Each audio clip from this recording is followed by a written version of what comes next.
Okay, thank you very much for attending our capsule training courses for identity access management.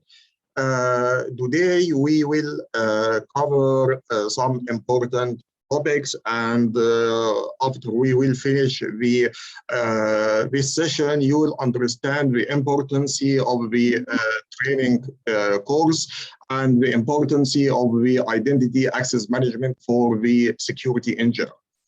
As we mentioned that the capsule training courses, it covers topics, important topics from the security architecture. And we want to understand before going further in the training courses, what is the meaning of security architecture, what is the meaning of IAAA, authentication factors, two-factors authentication, identity access management concept, and what are the components of the identity access management. Then we will have the federation, ADFS, SAML, and other protocols. I think if you are working in the IT field, you heard about all these concepts, and I am quite sure that you know it. And we will go through these topics in more details to provide you the most important information, which it will help you to understand the course.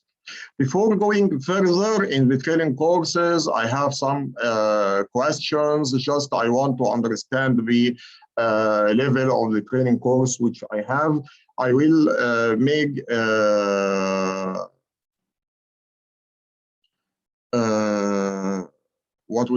polling question. I will send the polling question. First one, how many experience years do you have in IT field?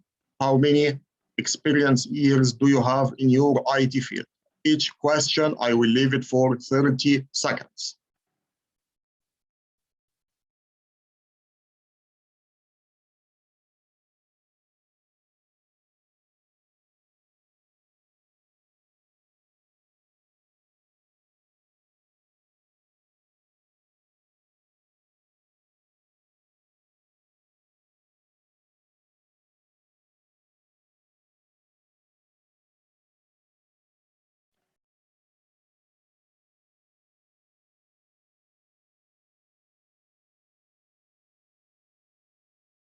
Okay.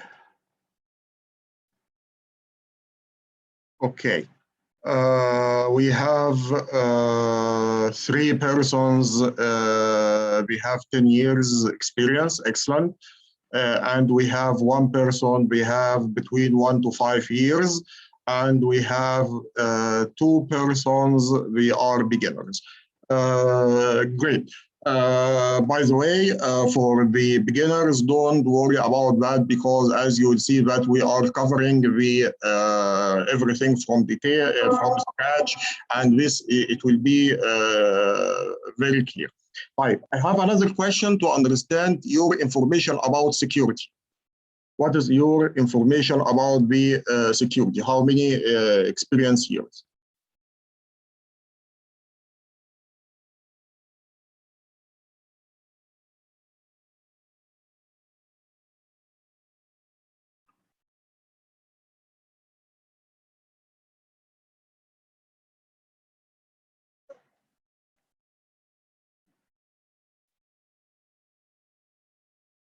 I'm afraid that you are not able to do the polling. There is some problem.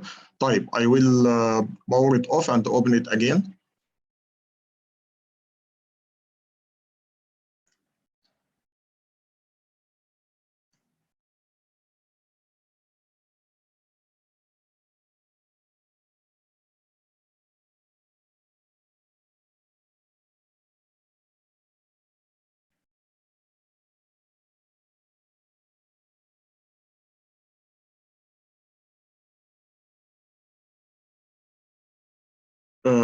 I submitted again. Please submit your answers. We will leave it for 30 minutes.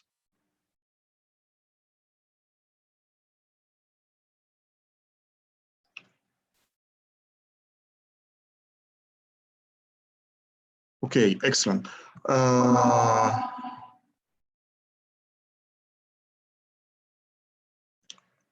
Okay, great. We have about one person more than 10 years, and we have two persons between 1 to 5 years, and we have four persons beginners in security field. Okay. The last question to understand the level which I have to work with. How many experience years do you have in IDM, in Identity Access Management?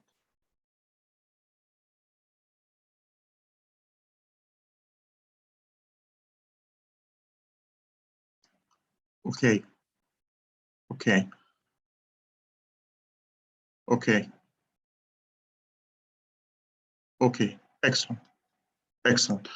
Okay, I think we have the results as one person have more than 10 years. We have another person, we have between 1 to 5 years, and we have five persons, we are beginner. Then this means that we will move in a very not intermediate, beginner mode, because most of the people, they are considered as beginners in the security architecture. But don't worry, for the people who have the experience, they will not feel that any boring, because you will find that this will be a good chance to review your information. What is our roles and responsibilities in this training course? Please, you are encouraged to ask the questions. I don't have any thing called trivial questions. I know that all the questions are very important. Then please, if you have any questions, just you can, if you want to raise the question by your voice, you are most welcome. If you don't like to do it, you can put it on the chat, and I will have a look regularly on the chat, and I will answer all the questions. And please, usually I like to have an interaction in this course. I will ask some questions, and I hope that you will be able to answer it, and it will create some interaction between both of us, because I know that the online training courses, in some situations, it will be boring, and maybe some of you, they will try to open the Google and the website and all this stuff, but I will try to make it interesting. Then you will be not feeling boring, and you will feel comfortable, and useful information will be provided. Okay, first of all, my question to you, do you know what is security architecture? Did you know, or did you hear about this expression before?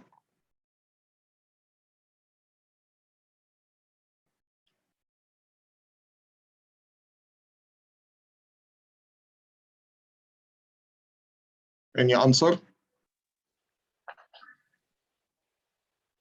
This is my first time to hear of the word. Okay, first time. And also we have in the chat people, we are no, saying no. Okay, no problem. I will tell you what is the security architecture in a very simple way, my friends. Architecture in general, forget about security. Let's speak about architecture. What is the architecture? You know that when you are, if you want to build a building, then you will not be able to start immediately building the bases, then have the concrete whatever walls or pillars, then you will have the floors. This is not the first approach. What is the first approach? The first approach that you have to make a design, and this design, it should be based on the paper, a blueprint. It's considered as a blueprint on the paper for your building. Then the architecture, you can consider the architecture, it will split the complicated issue, it will split the complicated diagram or complicated design into small, simple building blocks, into small simple building blocks. For example, if I want to build a building, then I have to think about the walls, about the electricity, about the water pipes, about the windows, about the floors, about the whatever any component which it will be included in this. Then now I have, instead of thinking about one big tower, which it may be 30 or 40 floors. This is not my approach in thinking, because this will be very complicated and it will not be easy to make the design. But what I have to think as building blocks. Building blocks, it will be very simple. First of all, I have to build the bases. Then I have to make a digging in the ground, or the earth, and for 2 meters, 3 meters. Then the second step, I have to put some concrete pillars, and these concrete pillars, it should have the specifications which it will be able to handle the 30 or 40 floors. Then after that, I have to make the first floor. The first floor, it consists of walls, consists of the ground, the ceiling, the windows, the bathrooms, kitchens, rooms, and so on.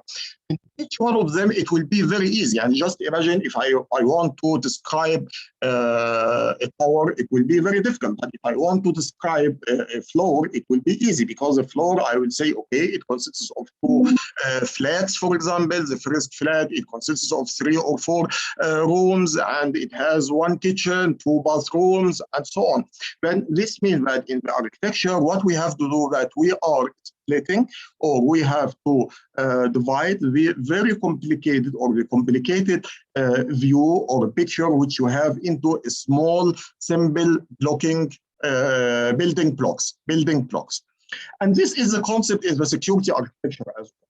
When we are saying security architecture, any security architecture for any organization, it will be very complicated. Very complicated. You may have security zones, you may have firewalls, you may have IBS between these security zones, you may have anti-virus, anti-malware, you may have servers in different data zones, and even inside the data center, you may have multiple zones as well. You may have whitelisting applications, you may have host IBS, host firewall. You have some security components as HSM, as Active Directory Authentication Authorization. You may have VPN SSL, just to name it, whatever any of these are considered different components in the security. This, it will be very difficult. If you want to take all these components together, it will be very difficult. Then what is the right approach?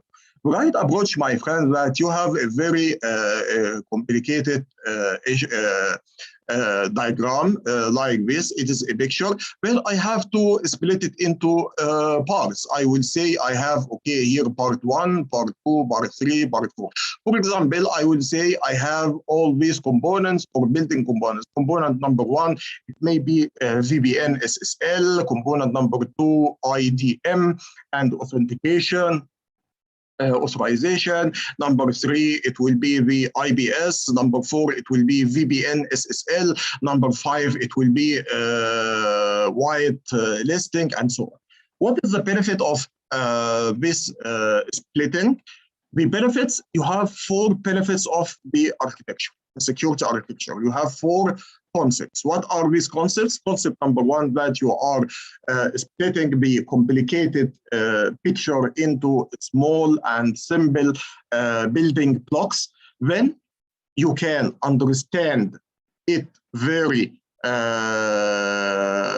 carefully and in more details. Then you will be able to understand the components very carefully and in more details.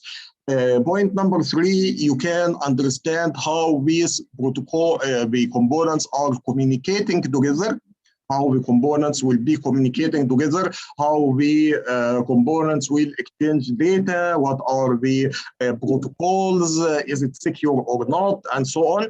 And the most important feature, that it will be able to be integrated, how to be integrated with your applications, your services, your organization, and your business. This is the most important point which you have to take it in your consideration. Then the security architecture, as we mentioned, that it is divide or it is split the complicated blueprint of your network into smaller components, and this, it will help you to understand each component as standalone component, how we are integrated together, what are the protocols which it will be used for communication, and how you can integrate it into your network. For example, if you are saying that I have an Active Directory, this it will be used for authentication and authorization. Then if you are trying to develop an application or buy an application, ERP application or email or whatever, you have to take it out in your consideration that this service must be integrated with the Active Directory, because the Active Directory, it is standard and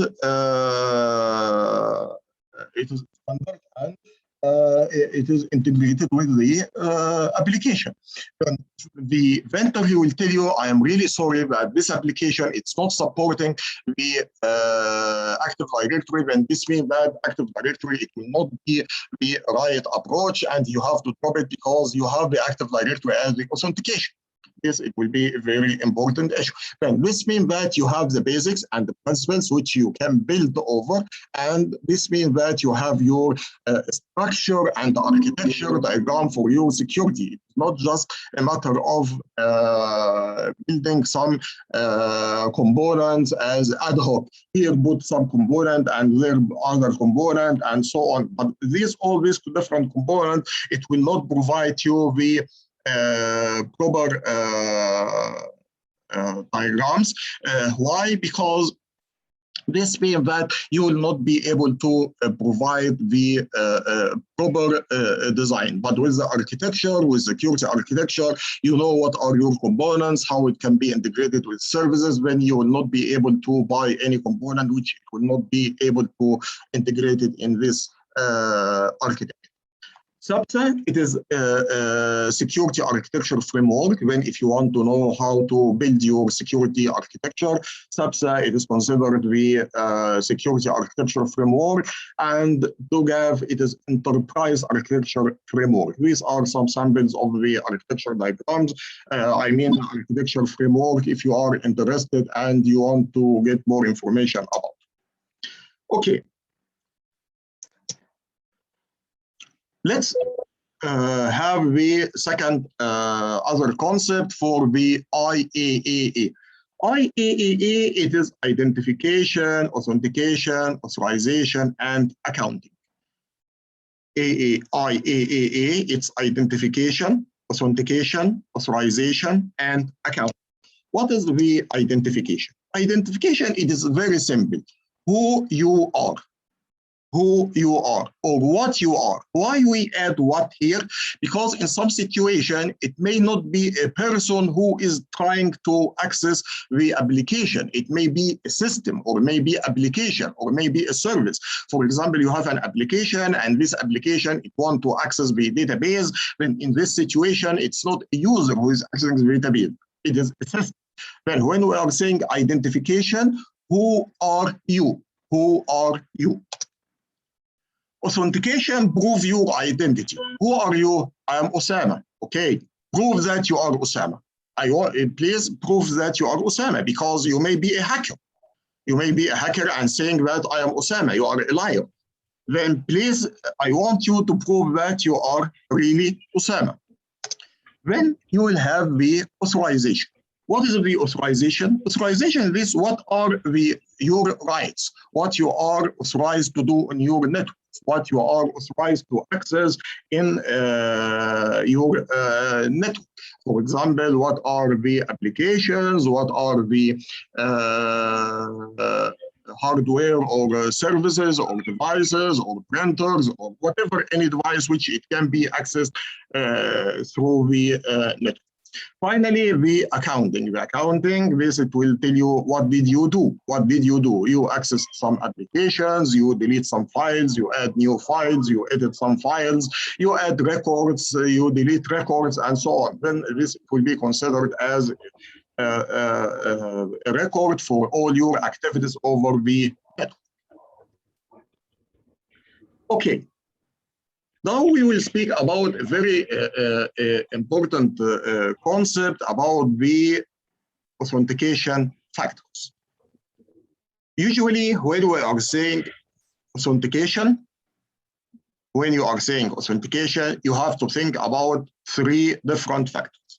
What are these factors? Factor number one, it will be the something you know. Something you know. What is something you know? Password. Sorry?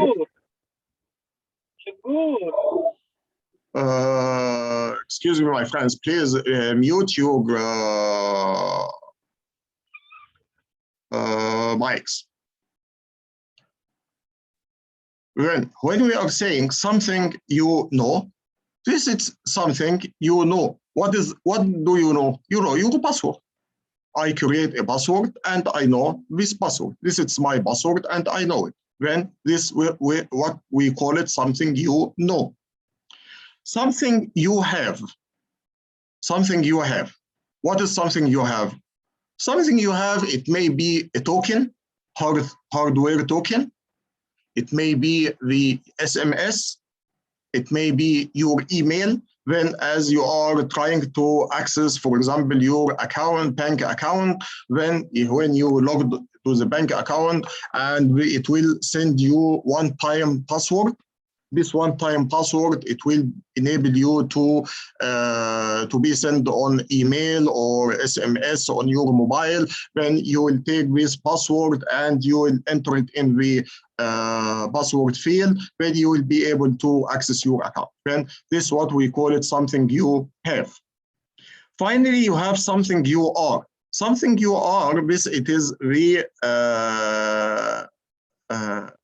something related to you as biometrics. It may be a fingerprint, it may be eye print, iris print. There are a lot of things which it can be considered in the something you are as biometrics. Then the authentication factors, we have three different authentication factors here. Something you know about it, you have it, you keep it as a secret for you. It will be a password or a passphrase. Something you have something you own it. It may be a token. And this, what is a token? A token, it is an electronic circuit. It has a screen, and every specific time you will have some unique value. If you are logging to your site, you have to take this unique value as a password. You have to enter it in your application, and this value it will exchange it every 10 seconds, 15 seconds, or whatever the number of seconds which is configurable. Finally, something you are, and something you are, this it will be considered as what the biometrics. It can be a fingerprint, it can be eye print, it can be iris print. These are some examples of the something you are. Here you have something you know. This is an example of something you know. And all of us know this screen. What is your username and what is your password? You can enter your username and password. We are familiar with this screen and we know it very well. Although it is not secure because your passwords, people they can consider some ways to discover your password, or your password it may be weak when people they can discover it, or you may type your password on the keyboard and there is someone who is passing behind you, then he will be able to have a look at the password while you type it. Then, although it is very simple and we are familiar with its usage, but unfortunately it is not secure and people they can figure out these passwords. Okay, something you have, as we mentioned, it may be SMS. You are trying to log into your site, and when you typed your username and password, then it will ask you for one-time password. This one-time password, I can show it to you. For example, here, let me share my screen.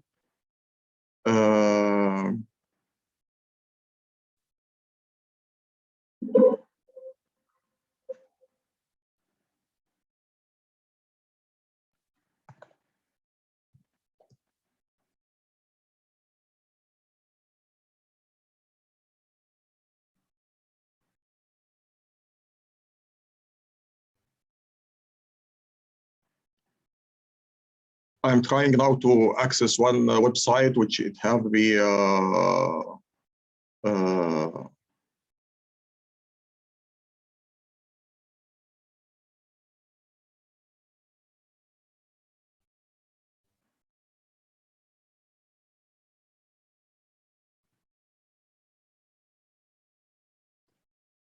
okay.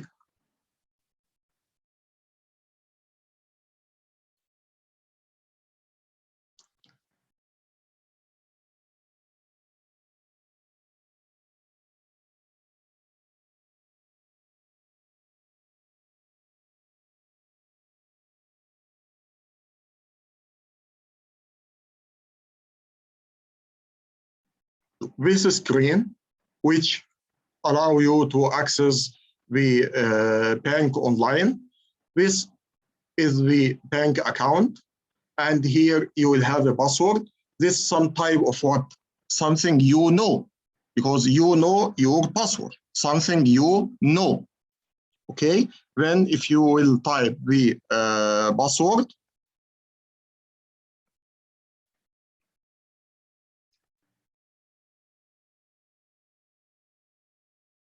I missed type the password. I will try to enter it again.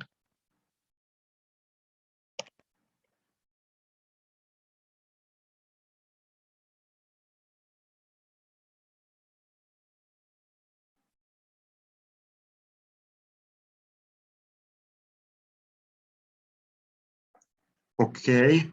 Oh, yes, it accepted the password, but now it will not allow me to access my email, my account still. Why? Because now it will send me on my mobile an SMS with something called one-time password or verification code. Here I have to put the verification code. If I put a wrong verification code, it will not work. This it is some sort of what? Something you have. Something you have. Why? Because I have my mobile and I received this OTP on my mobile as SMS. Okay, this is the example of the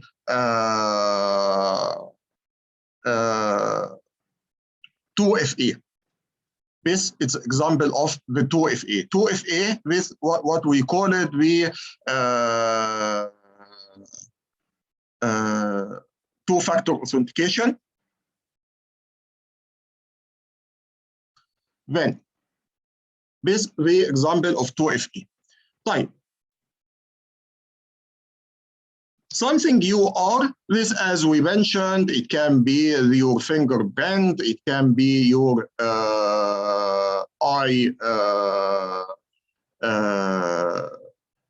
print or iris print or whatever. When this usually you will have it in some sophisticated data centers. When you will go, you will use your password. Even the fingerprint now it is not so sophisticated because you know most of the mobiles now which we have it, it's with fingerprint and even it's using as a face detection. But this is not iris or eye. It is a face detection. When you have to put your mobile like that in front of you, then it will have to check on your face. Then it will enable and you will be able to log in. When it's not only used in sophisticated data centers and security locations, but also you can have it in your maybe on your mobile, Apple or Android or whatever. The fingerprint, it's an old technology used since a long time, and the